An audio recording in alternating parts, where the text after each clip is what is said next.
반갑습니다. 마셔보고 알려주는 마셔킴입니다.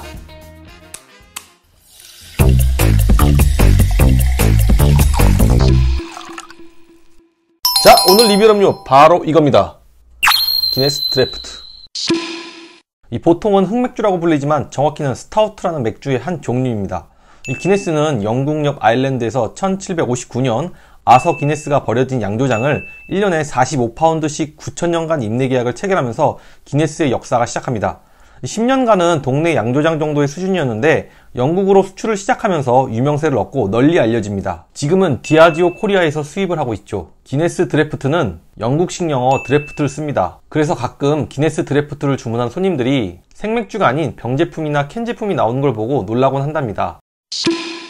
지금 보시는 기네스 드래프트는 1959년 아서 기네스를 기리기 위해 만든 맥주입니다. 도수는 4.2도로 2종 3개 제품이 판매 중입니다. 병은 330ml와 캔은 330ml와 440ml가 있습니다. 보통 캔 대용량은 500ml만 있는 줄 알았는데 기네스는 440ml 제품이 있습니다. 기네스 홍보물을 보다 보면 기네스 마시는 방법이 아주 자세합니다.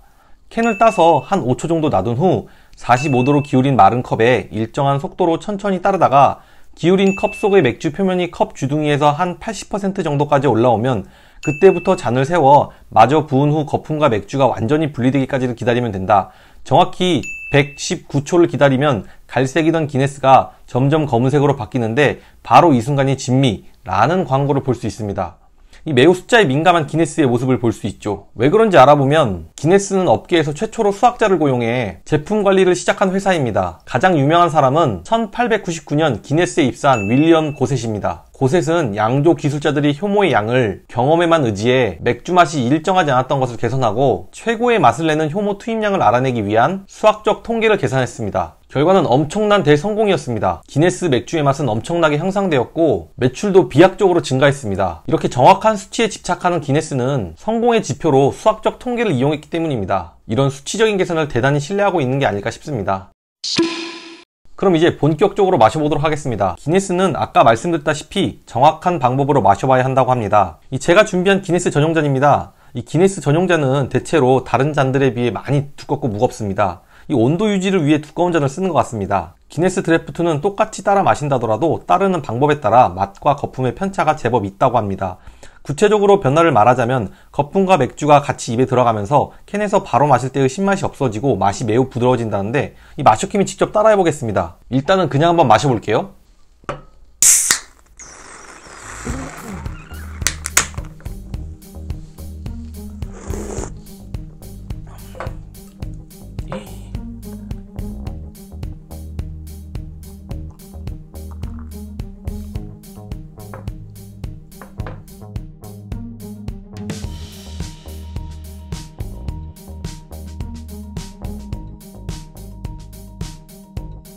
자, 119.5초가 지났습니다. 다시 한번 마셔보도록 하겠습니다. 확실히 하얀 거품과 검은 맥주가 분리되어 있습니다.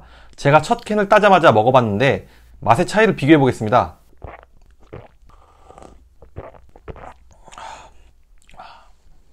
신맛이라고 해야 할까요? 첫입에서 느꼈던 산도가 줄어든 기분이 듭니다만 더 부드러워진 느낌은 확실합니다. 이 커피와 메가의 향이 어우러져 은은한 달콤한 향이 나고요. 흑맥주의 기본인 볶은보리가 들어가 있어 로스팅한 특성을 살려 쌉싸름한 맛의 조화가 뛰어납니다. 역시 기네스입니다. 맥주의 크리미한 헤드와 검은색 바디의 조화가 정말 보기 좋습니다. 아시는 분은 다 아시겠지만 캔 안에는 엄청난 금액을 투자해서 개발한 위젯이라는 장치가 있습니다. 크리미한 거품을 만들어주는 장치죠. 이 위젯이 캔 속에 들어있는데 캔을 개봉하면 캔 내 고압 공기가 캔 밖의 저압 공기와 만나면서 캔 내 기압이 캔 외 기압과 같은 정도로 급속히 떨어지게 됩니다. 그러나 위젯 내 기압은 캔 내 기압보다 훨씬 늦게 떨어져 위젯 안에 들어있던 질소는 나중에 구멍을 통해 뿜어져 나오게 됩니다. 이 뿜어져 나온 질소가스는 작은 거품을 형성해 맥주 표면에 두껍고 부드러운 거품층을 만듭니다. 상당히 복잡한 내용인데 천천히 생각해보시면 이해가 될 겁니다. 기네스는 보통 주류업체들이 맥주 거품을 만들 때 사용하는 이산화탄소가 아닌 질소가스를 사용한 이유는 더욱 부드럽고 단 풍미를 내기 위해서입니다. 질소가스가 만들어내는 거품은 이산화탄소가 만들어내는 거품보다 훨씬 작아 부드럽고 섬세한 거품층을 형성시켜주게 됩니다. 또한 질소가스는 액체와 잘 섞이지 않기 때문에 맥주 캔을 따면 거품 속에 갇힌 가스를 제외한 나머지는 모두 날아가게 됩니다. 그래서 질소로 포장된 맥주가 더 부드러운 풍미를 내는 것이죠. 이 제품은 기네스 오리지널입니다. 병 330ml와 캔 500ml가 판매 중입니다. 기네스 오리지널을 같이 보시면 아시겠지만 기네스 디자인에는 3가지 특징이 있습니다. 첫 번째, 하프 문양과 그 문양 옆에 있는 ESTD는 신스와 같은 의미인데 이스태블리시드의 약자입니다. 두 번째로는 아서 기네스의 서명이 들어가 있습니다. 세 번째로는 기네스 로고가 새겨져 있죠. 캔 제품을 봐도 하프 문양, 기네스의 서명, 그리고 기네스 로고까지 3가지가 명확히 보이죠. 그리고 병 제품 같은 경우에는 하프 문양과 기네스의 이름이 병의 양각으로 새겨져 있습니다.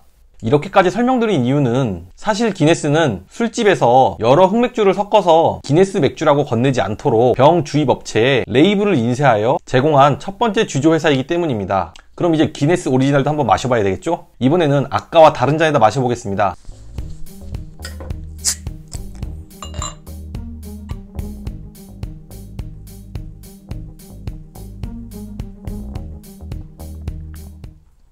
드래프트와 다르게 위젯은 없습니다. 질소가스가 아닌 일반 맥주처럼 탄산가스를 주입했기 때문에 드래프트보다 거친 거품이 생겨납니다.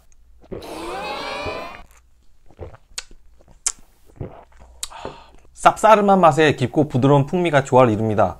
이 거품을 보고 거친 맛이 아닐까 생각했는데 생각보다 더 부드러운 맛입니다. 이 색은 드래프트만큼 검은색을 띠고 있고요. 이 기네스만의 묵직한 보리맛이 잘 살아있습니다. 기네스는 150여 개의 국가에서 판매되고 있으며 매일 1천만 장 이상이 판매되는 흑맥주입니다. 우리나라에는 없지만 다양한 기네스 맥주가 세계에서 판매되고 있습니다. 지금부터 간단히 알아보도록 하겠습니다. 첫 번째로는 1796년에 출시한 기네스 더블린 포터입니다. 이 도수는 3.8도로 캐러멜과 토피 사탕향, 거기다 미미한 호배향이 특징입니다. 두 번째로는 1801년에 출시한 웨스틴 인디즈 포터입니다. 이 도수는 6도로 캐러멜과 토피 사탕향과 약간의 초콜릿 향이 난다고 합니다. 그리고 같은 해에 출시한 기네스 포린 익스트라 스타우트입니다. 도수는 7.5도로 뚜렷한 과일향과 로스팅의 특성을 살린 향이 특징입니다. 네 번째는 기네스 골든 에일인데 도수는 4.5도로 강렬한 메가향이 납니다. 다섯 번째는 기네스 홉 하우스 썰틴 라거입니다. 도수는 5도로 라거인데도 꽃과 감귤의 가벼운 향이 나죠. 여섯 번째는 기네스 블론드 아메리칸 라거입니다.